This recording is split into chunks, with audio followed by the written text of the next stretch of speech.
그럼 1980 사북의 박봉남 감독님과 한경수 프로듀서님, 황인욱 정선지역 사회연구소 소장님을 모시겠습니다. 입장 부탁드립니다.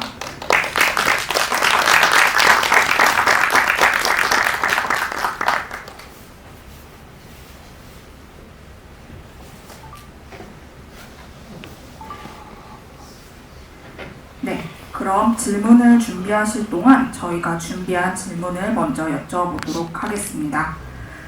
처음에는 그 세 분께 먼저 소개를 요청드리고자 하시는데요. 세 분 간단한 소개와 함께 오늘 언론배급 시사회에 참석해 주신 분들께 인사 말씀 부탁드리겠습니다. 박봉남 감독님부터 해서 박봉남 감독님, 황인욱 소장님, 한경수 프로듀서님 순서로 말씀 부탁드리겠습니다. 안녕하세요. 1980 사북 감독 박봉남입니다. 이 사건을 제가 파헤치는 과정에서 크게 도움을 받았던 분들이 있습니다. 그 시대에 여기 같은 기자들 엄청 많고 생명의 위협을 받는 그런 상황에서도 기록을 했거든요. 그리고 그 시기 언론 검열이 있던 시기여서 사실대로 못했지만 그래서 엄청나게 노력을 해서 있는 사실들을 기록을 남긴 겁니다. 그 시대 그분들이 남긴 아카이브들이 이 사건의 사실관계를 밝히는 데 결정적인 도움이 됐습니다. 시대를 떠나서 언론인들의 역할, 노력, 그들의 고통 이런 것들을 경험하게 됐던 경험이었습니다.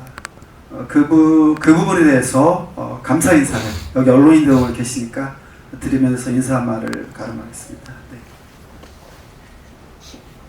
네, 안녕하십니까. 저는 사북에서 정선지역사회연구소를 운영하고 있고요. 지금 아이들을 가르치는 일을 주 업으로 하고 있는데 사북에서 어린 시절 보냈던 이유로 해서 사북에서 헤어나지 못하고 있습니다. 빨리 좀 해결되기를 기대하는 마음으로 이 자리에 왔습니다. 감사합니다. 안녕하세요. 저는 1980 사북의 프로듀서를 맡은 한경수입니다. 이 작품이 처음 시작된 게 2019년이거든요. 그래서 작년 DMZ 영화제 공개할 때까지 제작에만 한 5년 반 정도가 걸렸고요. 오늘 개봉까지는 6년 반이 걸린 것 같습니다.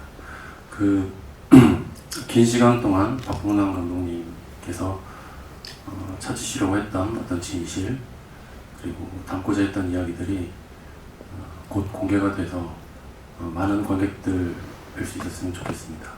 감사합니다. 그럼 저희 감독님께 먼저 질문을 드려보겠습니다. 감독님께서는 사북 사건을 처음 어떻게 알게 되셨는지, 그리고 이 사북 사건을 영화로 만들어야겠다고 결심하신 결정적인 이유가 무엇이셨는지 여쭤봅니다.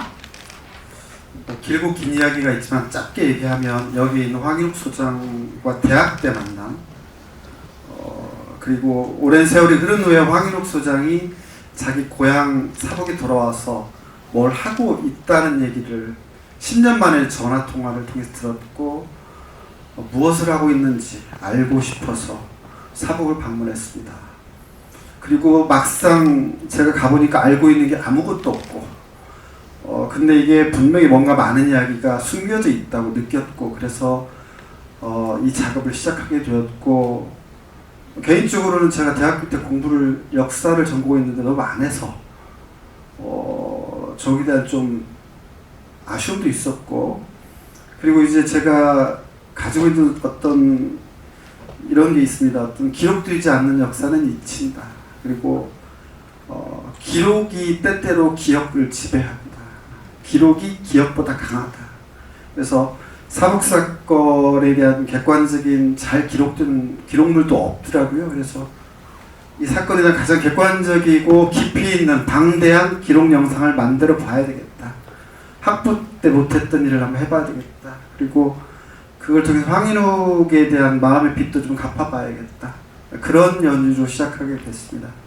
3년 안에 끝날 줄 알았는데 5년까지 갈 줄은 몰랐습니다. 네. 네, 그럼 감독님 질문에 이어서 황인욱 소장님께 여쭤보도록 하겠습니다.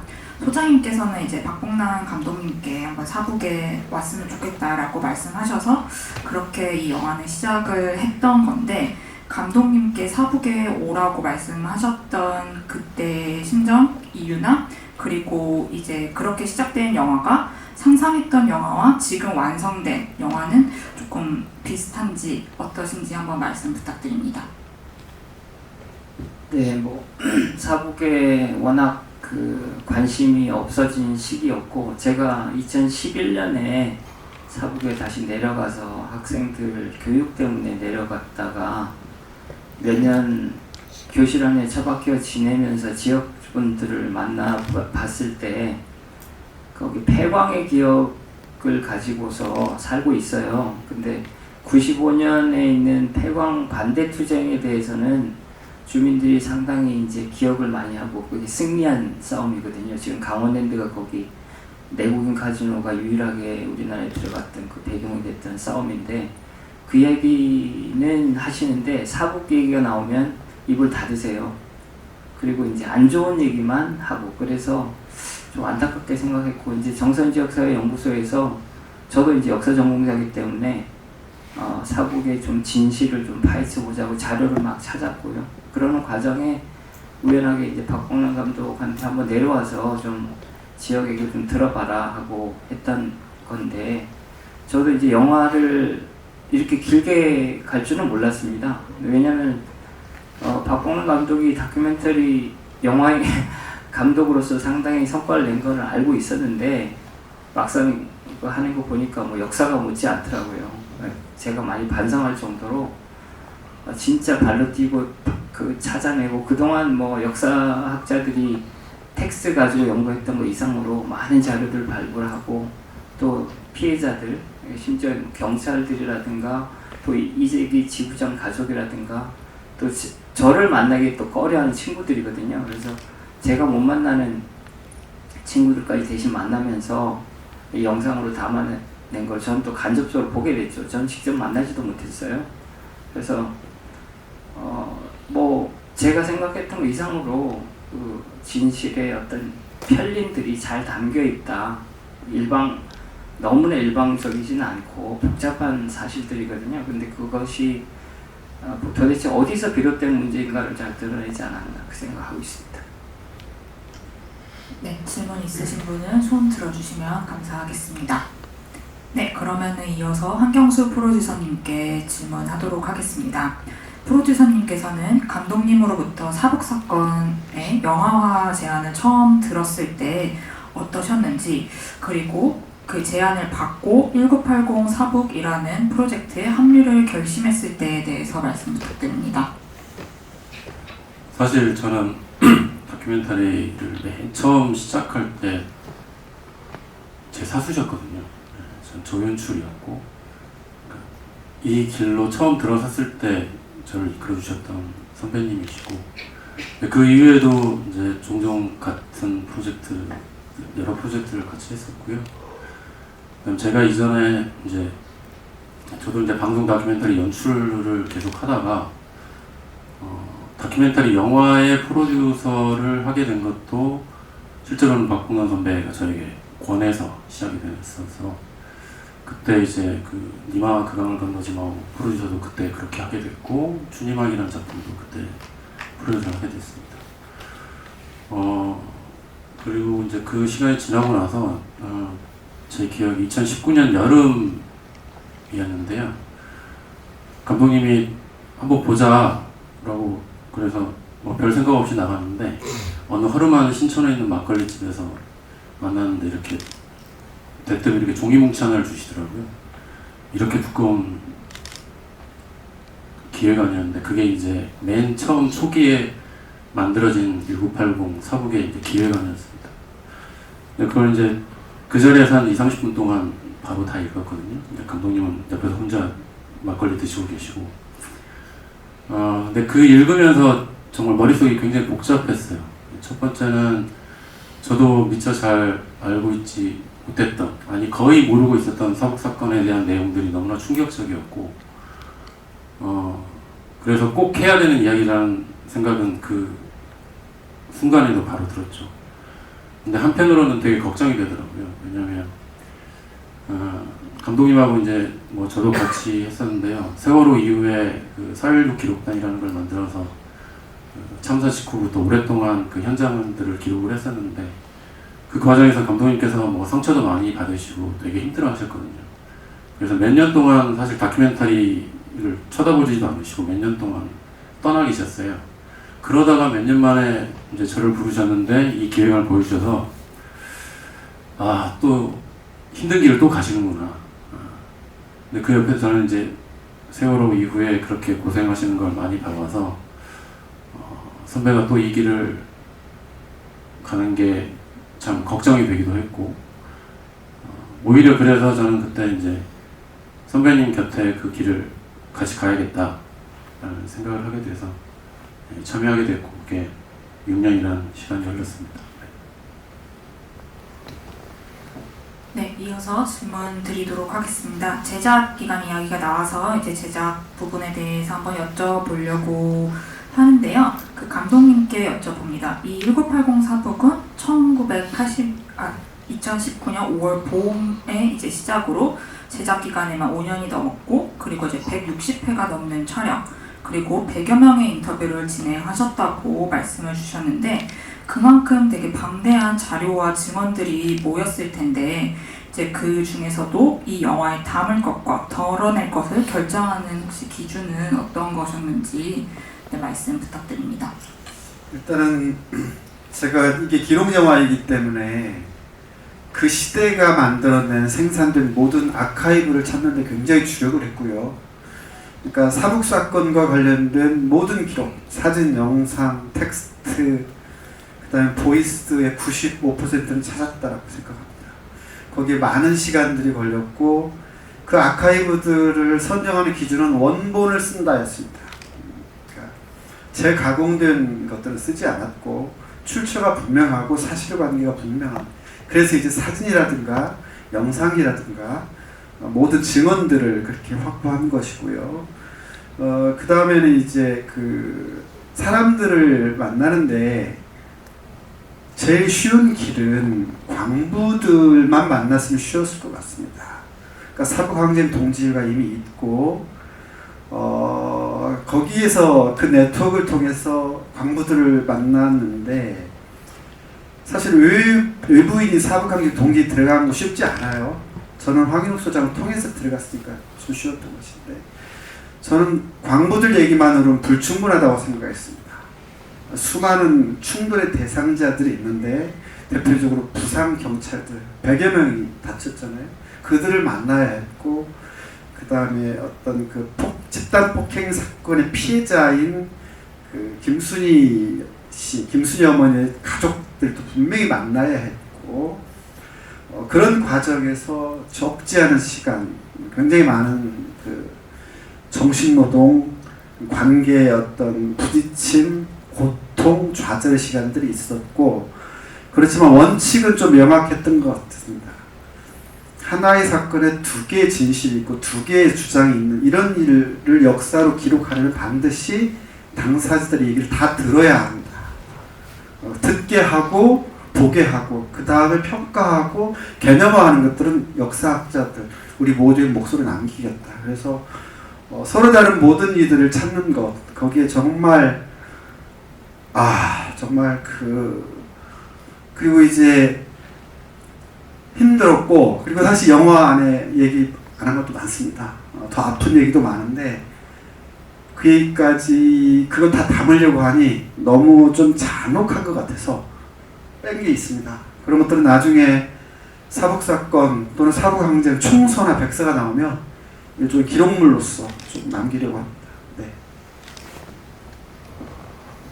네. 참고로 편집하는데 2년 걸렸습니다. 그러면 편집도 이야기 나와가지고 말씀드려볼까 하는데요.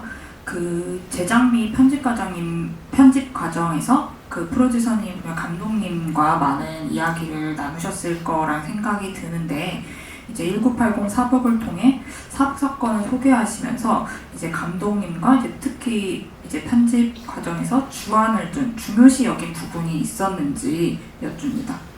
짧게 제가 사실 중요한 건 주안점을 뭘로 뒀냐가 아니고요. 편집을 하는 게 어려웠어요. 그러니까 그 고통스러운 이야기들을 에디팅하는 거, 그걸 잘라내는 거, 그걸 엮는 거, 씬으로 만들어서 보는 거, 이게 너무 고통스러워서 그냥 이런 거 어떤 광부의 아들이 있는데 만났는데 그 아들은 두 팔이 잘려 있어요. 그 장면을 찍었는데 내가 이걸 보여줘야 되느냐를 고민하기 이전에 그걸 보는 게 너무 고통스러운 거죠. 그래서 어떤 때는 한 달을 한 컷을 못 붙이고 계속 있는 거죠. 이렇게 편집기 안에 그 어떤 그 마음의 고통들 때문에 그래서 진짜 편집하는 건 힘들었습니다. 지금 다시 하면 못할 것 같아요. 한 달이 아니라 한 3달 정도 잠수 타신 적도 있고요. 네. 편집 처음에 러프 편집만 해도 한 4시간 이상이 됐었는데 그걸 이제 줄이는 과정에서 저희 목표는 100분 이하로 만들어 보자고 했는데요. 도저히 불가능할 것 같았고 가장 어려웠던 점 중에 하나는 사건 자체가 너무 복잡하기 때문에 이걸 어떻게 압축적으로 보여줄 것이냐, 그리고 그 이후의 이야기들을 펼쳐나가는데 100여 명의 그 인터뷰 중에서 어떤 인물들의 이야기를 중점적으로 들을 것인지 이런 결정들을 하는 순간순간이 어려운 과정이었던 것 같습니다. 힘들었습니다. 네, 질문 있으시면 언제든지 손 들어주시면 되고 이어나가 보도록 하겠습니다. 그 빼놓을 수 없는 부분이 있고 그리고 사북 사건이 무엇보다 약간 비극인 이유 중에 하나는 아무래도 광부 집단 안에서 벌어진 내부 폭력일 것입니다. 이제 영화 안에서도 담겼던 그 노조 지부장 부인 김순희님께 벌어진 폭행 부분인데요. 그 감독님과 프로듀서님께 같이 질문을 드렸습니다. 이 사건을 이제 공부하시면서 이 내부 폭력에 대한 이야기를 처음 들었을 때 어떠셨는지, 그리고 분명히 그 부분에 대해서 제작을 하시는 과정에서 이 사건을 다룬다면 어떻게 다룰지에 대해서도 특히 많은 깊은 이야기를 나누셨을 것 같은데요. 그 부분에 대해서 말씀을 부탁드리겠습니다. 이 문제는 저도 할 얘기가 있고 황수정도 있고 얘기가 많은데, 저는 이 작업을 시작하기 전에 처음에 이 프로젝트를 할까 말까를 고민할 때 이걸 고민했던 거예요. 내가 이 사안을, 그러니까 그 투쟁의 과정에서 벌어졌던 아주 가슴 아픈, 어떻게 보면 저는 야만적이라고 생각하거든요. 이 사건을 내가 다룰 거냐 말 거냐를 한 3달 고민한 것 같아요. 그래서 황 수장이 뭘 해보자고 제안을 받고 제가 이걸 고민하느라고 답변 안 한 거예요. 이걸 피해갈 수 있나? 이건 뭐냐면 이거죠. 투쟁 과정에서 우리의 오류를 짚지 않고 이건 부차적인 문제니까 제낄 수 있는 것인가? 이 자문이었거든요. 결론 내렸습니다. 3달 후에. 이거 다뤄야 된다. 다룰 거면 상세하게 다룬다. 누가 뭐라고 해도 다룬다. 그렇게 결정을 하고 이 사안을 접했습니다. 그래서 아주 상세하게 다뤘죠. 물론 이렇게 너무 야만적인 얘기는 좀 더 잘랐습니다만은 그 과정에서 벌어졌던 당사자들의 증언, 사실관계들은 분명하고 그 지부장 아내는 분명히 가장 큰 피해자 중에 하나이고 무고한 피해자는 맞고 이것은 분명하게 잘못된 일이다. 그리고 누군가가 사과해야 된다. 국가도 책임이 있다. 왜냐하면 그 사진을 전면 내세우면서 폭도로 몰아갔거든요. 그리고 지금까지 싸우고 있는 거죠. 지부장의 가족들과 광부들이. 황교수 소장이 할 얘기가 더 많을 겁니다. 친구의 엄마니까.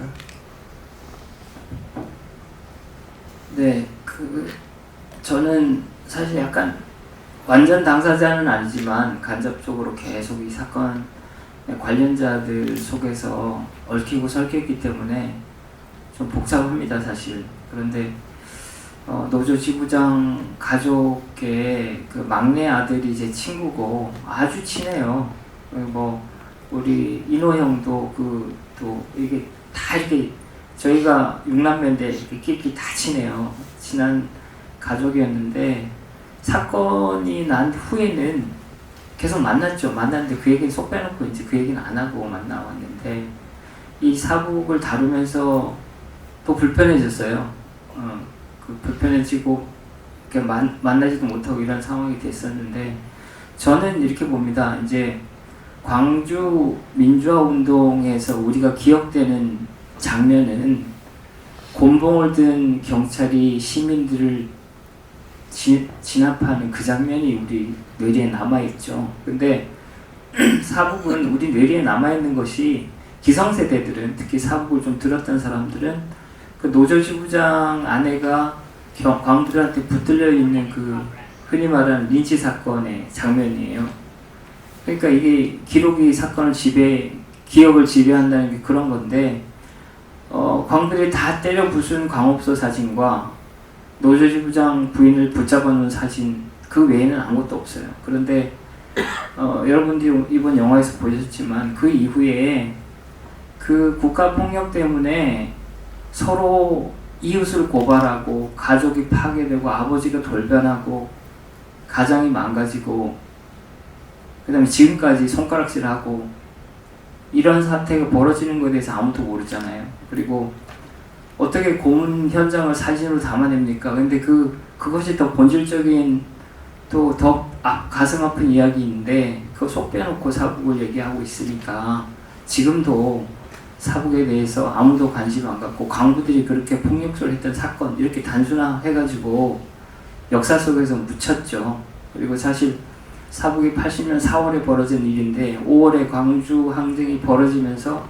사북이 완전히 묻혔습니다. 묻히고 그 당시에 광부들이 좀 관심이 있었거든요. 사실 제 기억에도 신문에 이제 광부 얘기를 들어보자고 뭐 광산촌 24시 해가지고 막 연재되고 그랬었어요. 근데 5월이 되자마자 모든 이야기들이 다 흡수되고 5월이 되자마자 광부들이 끌려가서 고문받고 그리고 20년 동안 입을 닫고 지냈던 사건입니다. 그래서 저는 지금이라도 이런 사건에 대해서 국가가 사과 안 하면 어떤 사건에 대해서 사과를 하겠습니까? 민간인 200명을 붙잡아 가서 200명도 더 넘을 거예요. 집단 고문을 했던 그 현대사에서 그런 사건이 없죠. 그래서 그 피해가 지금까지 계속 되고 있는데 제 친구 보셨지 않습니까? 저는 그래도 이렇게 살고 있는데 그 피해자들은 지금 저렇게 아직도 노동 현장에서 저렇게 살아갑니다. 그래서 그게 좀 가슴 아프고 빨리 좀 해결돼서 국가가 이 문제에 좀 관심을 가져달라. 당연히 그래야 되지 않습니까? 그래서 그걸 좀 호소하고 싶고 이번 영화가 꼭 그런 계기가 되기를 기대하고 있습니다. 이제 영화 안에는 사실 이제 이원갑 님께서 김순희님께 이제 쓰신 사과 편지도 등장을 하는데요. 그 감독님께 여쭙니다. 그 편지는 전달이 혹시 되었는지 여쭤봅니다. 사실은 이 편지는 당사자에게 보내는 것이기도 하지만 공개 편지입니다. 그러니까 모든 사람들한테 보내는 편지이거든요. 그리고 당사자들이 그걸 받아들이려면 시간이 필요하다고 봅니다. 그 편지는 원본은 이원갑 선생님이 갖고 계시고 제가 사본을 가지고 있습니다. 그 자식들한테 전달이 안 돼 있고 때가 되면 전달이 될 거라고 생각합니다. 물론 어떤 사건들이 치유되는 과정에서는 반드시 많은 시간과 당사자의 사과와 어떤 그 화해의 시간들이 필요하다고 보여지고 아마 이 영화가 나가고 나면 그런 좀 계기가 마련되지 않을까 그렇게 기대를 하고 있습니다. 네, 감독님께 이어서 질문을 드리겠습니다. 말씀 주셨다시피 광부들 뿐만 아니라 이 사건을 둘러싼 다양한 입장의 분들을 하시면서 이제 진압하기 위해서 이제 투입되었던 경찰분들도 인터뷰를 하셨는데요. 네. 특히 그 진문규. 네, 부상 당하셨던 영월경찰서 소속의 진문규 경찰 선생님, 네. 그 분을 구해준 분이 광부였다고 그 진문규 선생님께서 증언을 하셨는데, 이 진문규 선생님은 혹시 나중에라도 혹시 다시 그 자신을 구해줬던 그 광부분을 찾으러 가신 적이 있으셨는지, 혹시 그 이후에 지난 이후 네. 사북에 가셨는지 한번 여쭤봅니다. 네. 아무튼 저는 이 영화 안에서 처음으로 그 시위 진압에 아무것도 모르고 동원되었다가 막대한 피해를 입은 경찰관들을 불러냈고요. 그리고 그들이 그 사건의 피해자임을 저는 얘기를 한 거거든요. 기존에는 사실은 도매급으로 정부과 형사와 시위진압 경찰 도매금으로 그냥 국가 폭력을 자행했던 가해 당사자로 지목이 됐었는데 이걸 좀 바로 잡은 거고요. 구체화시킨 거죠. 사실관계를. 진문규 선생은 사실은 그 뒤로 여러 가지 얘기 있는데 본인이 이제 뇌수술을 받고 6개월 정도 있다 퇴원을 하고 현직으로 복직한 후에 한 1년 후에 동원탄주를 혼자 가봤다고 했어요. 자기 혼자. 제가 왜 갔냐고 물어봤더니 자기를 구해준 광부가 누구인지 혹시 만날 수 있을까 싶어서 그 동원탄주 사법과학소 앞에 혼자 갔었다. 영월에서 기차를 타고. 근데 그 많은 시커먼 수많은 광부들 앞에서 누구인지 알 수 없었고 멍하니 서 있다가 돌아왔다. 지금이라도 그 사람을 만나고 싶다. 나도 광부의 아들이다. 그 얘기를 하셨었고요. 제가 사실은 그래서 경찰들을 구출해준 주민들을 많이 인터뷰를 했습니다. 근데 그 당사자를 찾지를 못했지만 이제 그 많은 분들의 제가 증언들은 담아놨는데 이 영화에서는 뺐고 이후에 또 다른 방식으로 그런 증언들을 공개할 생각을 하고 있습니다. 네, 소장님께 질문 드려보도록 하겠습니다. 그 아버님도 그리고 이제 형님이신 황인호 선생님께서도 당시 광부셨고 이제 사북 사건 이후에 이제 동원탕자와 광부들의 삶에 실질적으로 변화가 있었는지 아니면은 그대로인 상태가 이어졌는지 궁금합니다. 그리고 실질적으로 그 사건 당시 현장에 이제 계셨을 텐데 사건 당시를 조금 회상해 보셨을 때 좀 가장 떠오르는 장면이나 생각이 있으신지도 한번 말씀을 부탁드려봅니다. 예, 저는 그 아버지하고 큰형, 둘째 형까지 다 광부 생활을 했고요. 그래서 그 아래 저희는 이제 그 보호 아래서 공부만 했던 세대인데 80년 4월에 제가 기억나는 장면은 그냥 느닷없이 경찰이 사람을 죽였다. 경찰이 광부를 죽였다라는 소문이 그냥 동네에 다 돌고 학교에서 이제 돌아와 보니까 지서에서 저희가 한 300-400m 떨어진 자리에 저희는 사택에 살지 않았거든요. 제 아버지가 감독이고 나름대로 광산에 감독이면 그래도 지도급이거든요. 그래서 사택에 살지 않았는데 도로가 그냥 전부 돌바닥이 돼 있더라고요. 그래서 사북 지서 뭐 다 망가져 있고 그래서 저는 이제 중3이고 뭐 너무 철부지여가지고 겁이 나가지고 돌아다니지도 못했어요. 근데 제 친구들은 또 저 아랫사북에 사는 친구들은 거기 중앙사택이 있었기 때문에 안경다리 싸움 다 보고 뭐 돌아다니면서 또 겁 없는 애들 많으니까 여기저기 다니면서 구경을 했는데 저는 전혀 몰랐고 다만 나중에 어느 날 갑자기 인호 형이 증발이 돼가지고 없어졌어요. 집에서. 그래가지고 몇 년 후에 나타났는데 감옥에 갔다 온지 저 몰랐죠. 그래서 고등학교 때인가? 그래서 막 어머니 손 붙잡고 서울에 올라가서는 다 넣었던 그런 기억이 납니다. 근데 그 이후에 싸움 이후에 광부들은 과연 어떻게 됐는가 생각해 보면 투쟁의 당사자들은 아무 혜택도 못 받았어요. 그러니까 투쟁의 당사자들은 다 쫓겨가고 입 다물고 사북을 떠나고 안산 그래서 지금도 정선군에 있는 사람들이 저 안산 등지에 엄청나게 많습니다. 한 몇만 명이 저 안산 공단에 와 있습니다. 그런데 사북은 그 이후에 처음으로 복지회관이 생겼어요. 아까 그 대통령 전두환 대통령 왔다 갔던 이후로 그 복지회관이 생겨서 처음 목욕탕이 생기고 급여가 대폭 올라가고 그래서 사복 사람들은 그 당사자한테 손가락질하고 빨갱이라고 욕하면서 남은 사람들은 혜택들을 다 누리고 살았었죠. 그리고 그분들은 지금도 고통받고 있고요. 그런 좀 아이러니가 있습니다. 그래서 지금도 사북에 남아있는 분들은 광부들이 거의 없고 그래서 피해자 찾기가 너무 힘듭니다. 그래서 몇 분만 지금 계시고 사북항쟁과 관련된 국가폭력 피해자들이 전국에 한 200여 명이 넘을 걸로 예상되는데 지금 저희가 접촉할 수 있는 사람들은 뭐 몇십 명 수준입니다. 아직도 이 사건에 대해 얘기하자면 입을 다물고 겁을 내십니다. 그래서 이런 일이 풀리려면 먼저 국가가 이 일에 대해서 우리가 잘못했다라고 말씀을 하셔야 피해자들도 좀 입을 열고 우리가 그래도 이제 얘기를 할 수 있지 않나 안심하고 나오지 않을까 이 생각을 하고 있습니다. 네, 이어서 질문 드리도록 하겠습니다.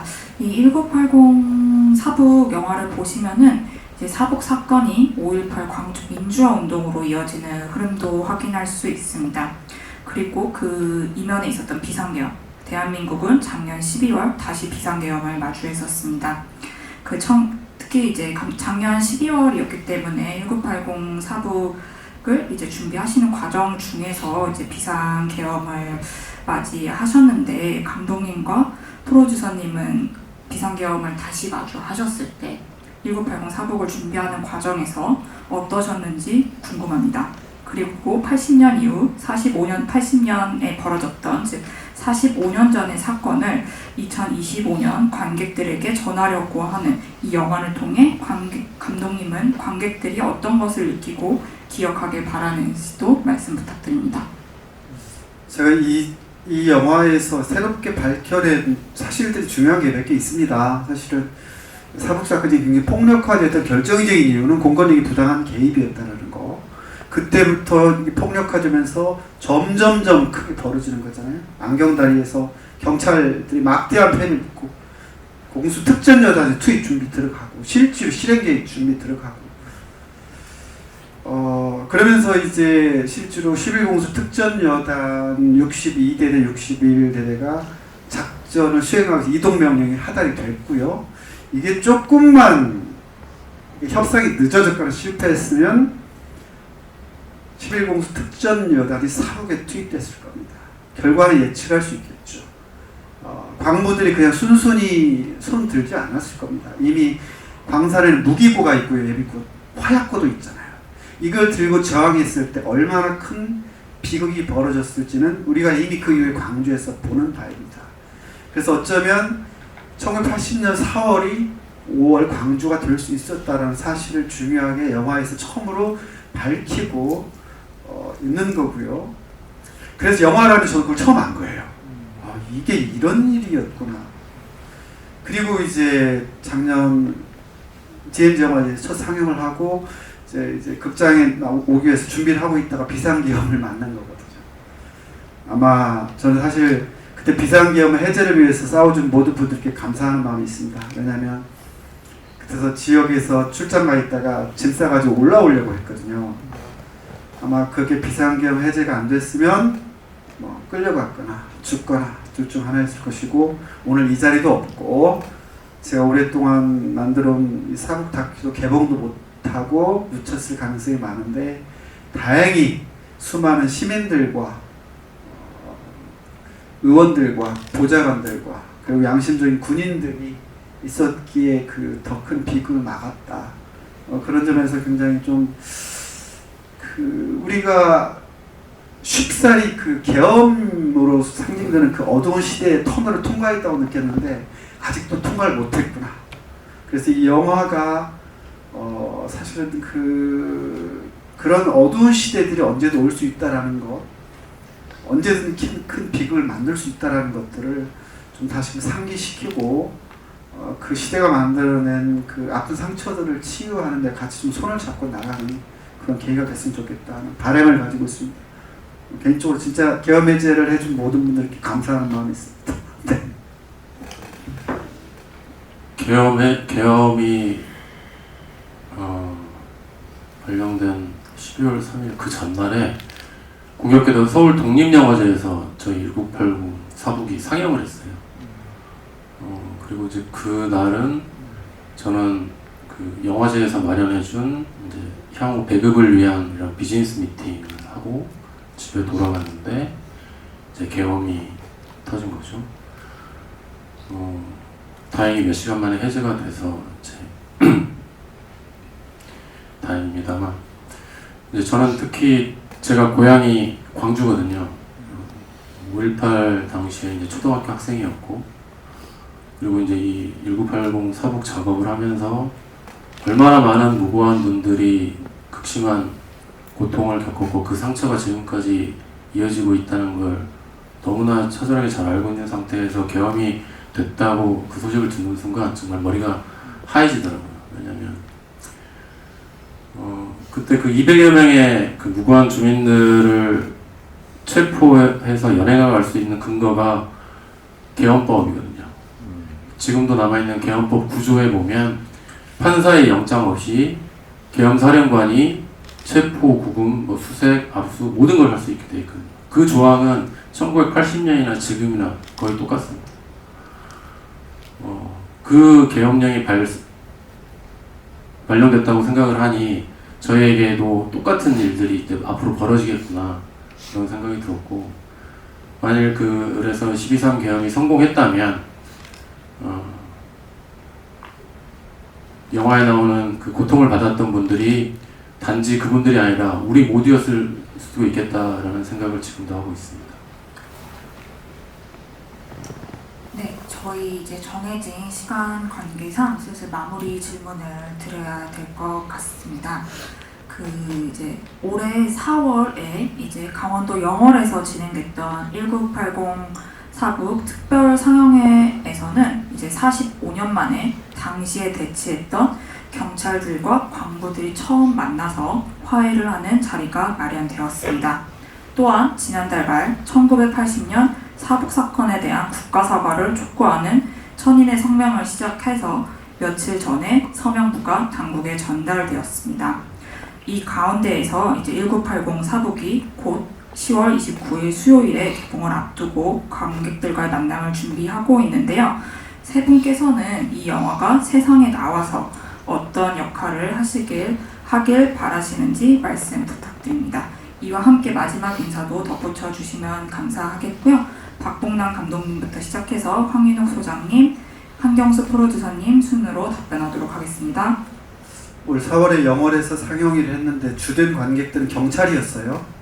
경찰 가족 그리고 그 안에는 여기 나오는 당사자들 있죠.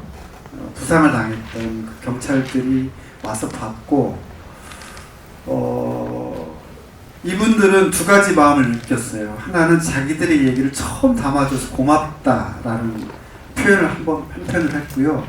그 다음에 사실 제가 기대했던 바였는데 뭐였냐면 이분들이 영화를 보고 나가면서 그 얘기를 하더라고요. 저한테 이제까지 우리는 사북 사태의 가장 큰 피해자가 우리라고 생각했다. 우리 경찰들 한 명 죽고 엄청나게 맞고 그 폭도 같은 광부들이 우리를 그렇게 쫓아오고 죽일 듯이 달려들었고 거기다 분노와 증오감이 아직도 있었는데 이 영화를 보고 나니까 사건 후에 광부와 가족들이 여자들까지 그렇게 끌려가서 당했는지 몰랐다.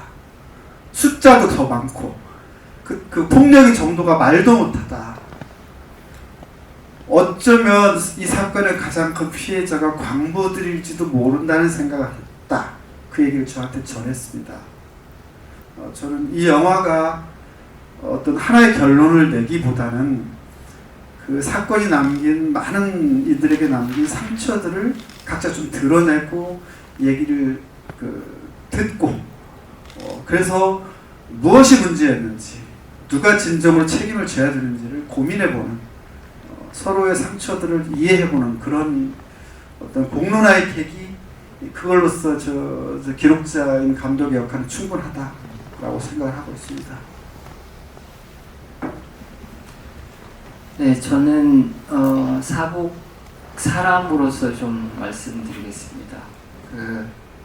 이 사건이 순수 노동자, 특히 가장 하층민이었던 광부들이 홀로 일으킨 사건입니다. 아무 지식인의 관련이 없어요. 그래서 그만큼 뭐 광주나 다른 여타 사건에 비해서 좀 그래도 사태를 좀 전하고 사건의 진상이라도 제대로 규명하고 이런 분들조차 없었고, 겨우 저희 형이 그나마 책을 좀 많이 읽었던 광부라는 이유로 진상보고를 써서 지금까지 저렇게 고통받고 있는데, 많은 분들이 이 사건의 그 이야기를 좀 제대로 전했으면 합니다.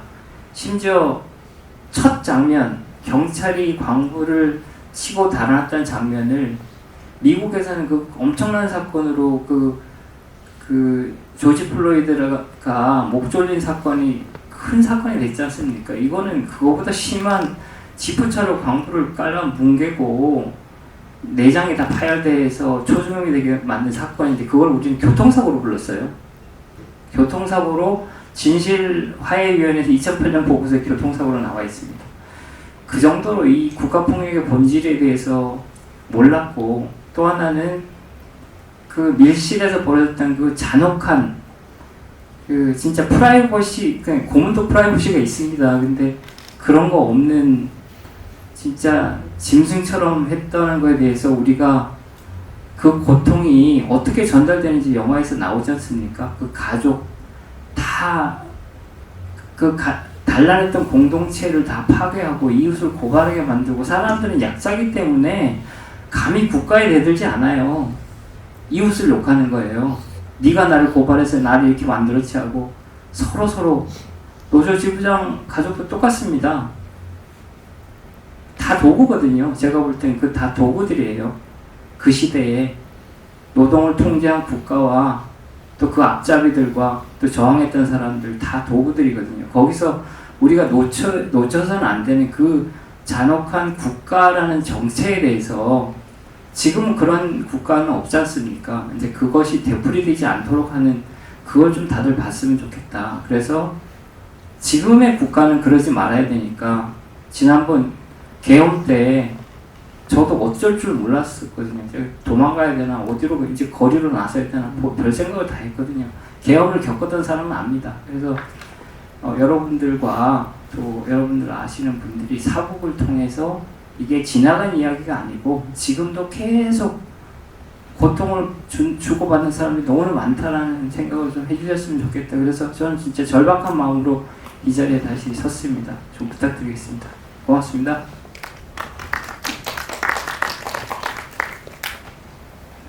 단지 1980년 4월에 있었던 우리나라 어느 시골에서 있었던 일에 대한 옛날 이야기가 아니고, 여전히 상처받은 많은 분들이 계시고 진상규명도 되지 않았고, 어느 누구로부터 위로도 받지 못하는 그 가족들이 존재하고요. 감독님과 이 영화를 만들 때 나눴던 여러 이야기들이 있는데요.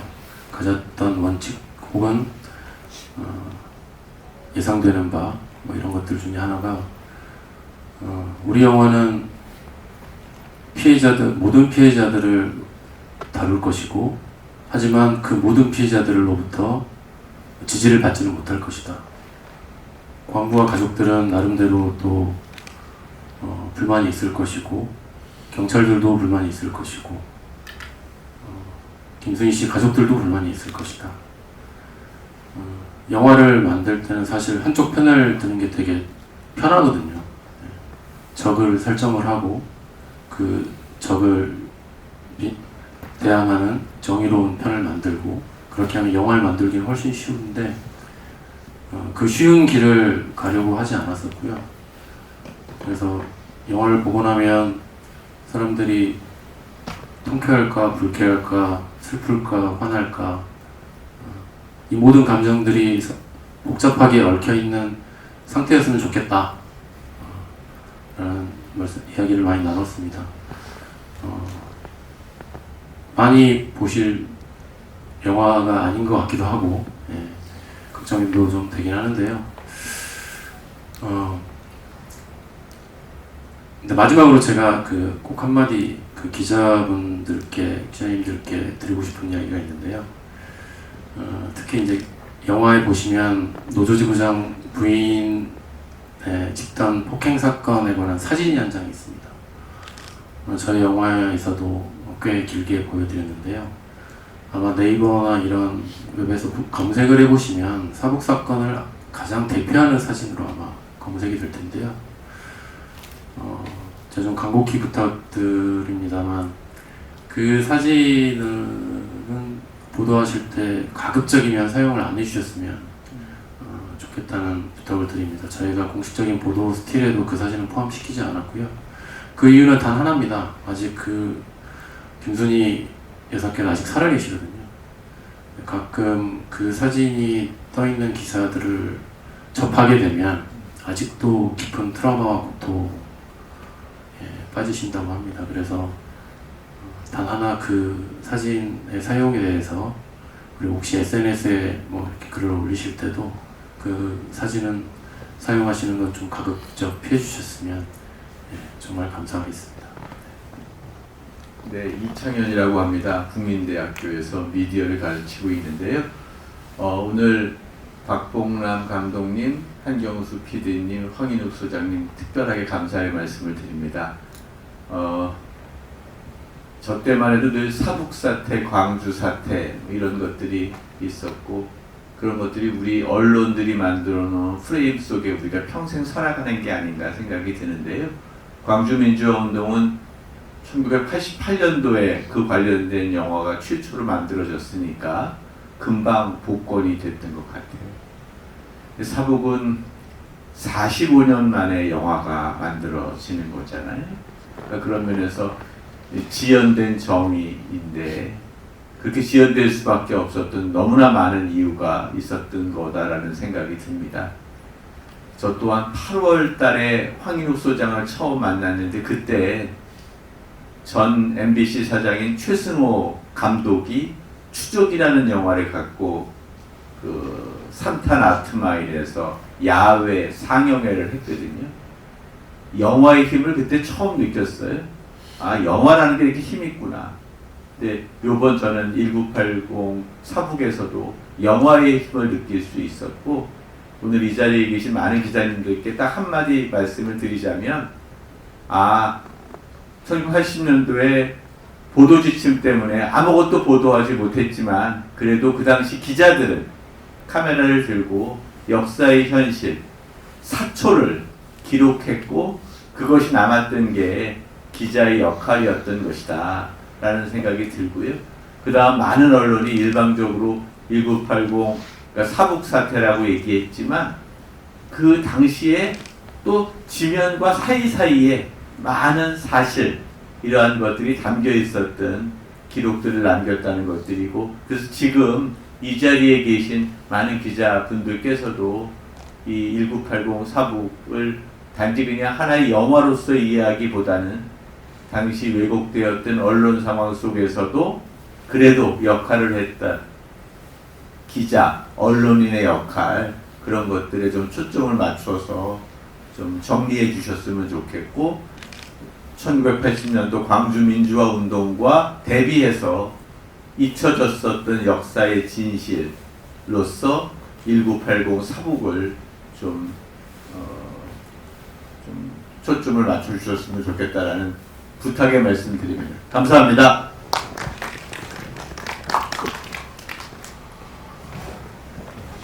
네, 저희 마지막으로 질문이 한 번 더 계셔서 이제 시간 관계상 그 마지막 질문 하나만 더 받고 마무리해야 될 것 같습니다. 네. 쉬운 거죠? 네. 저는 양가별이라고 하고요. 독립PD입니다. 예.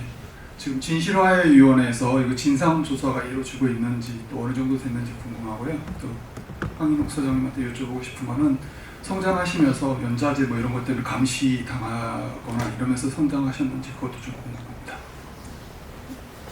진실화해위원회에 작년에 한 14분 정도가 2016년에 2018년에 이제 신청을 해서 작년에 진실규명을 받았습니다. 근데 14명의 이번에 그 2008년과 다르게 2008년에는 다 구속자들이었고요. 이번에 진실규명 받던 분은 구속되지 않고 고문받았던, 그냥 붙잡혀 가서, 그래서 의미가 있습니다. 그래서 아까 말했던 숨어있는 피해자에 대한 그 구제 이런 걸 좀 보여줬기 때문에 이제는 직권조사를 통해서 피해자들을 좀 찾아내고, 국가가 검찰에 다 자료가 있거든요. 사실 그런 것들을 저희 정선지역사연구소 고작 이제 연행자 명부 가지고 찾아다니고 있는데, 그렇게 하지 말고 정부가 나서서 피해자를 좀 찾아라, 이런 게 저희 입장이고요.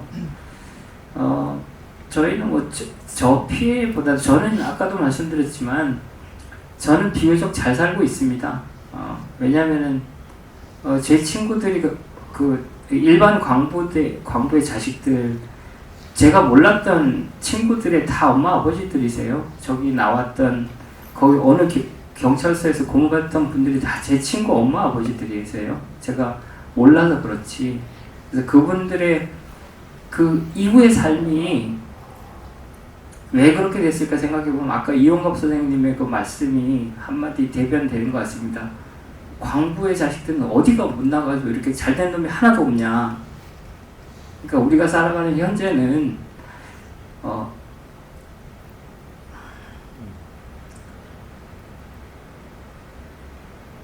자기 자신의 힘만 나릴 것 같습니다. 이상입니다.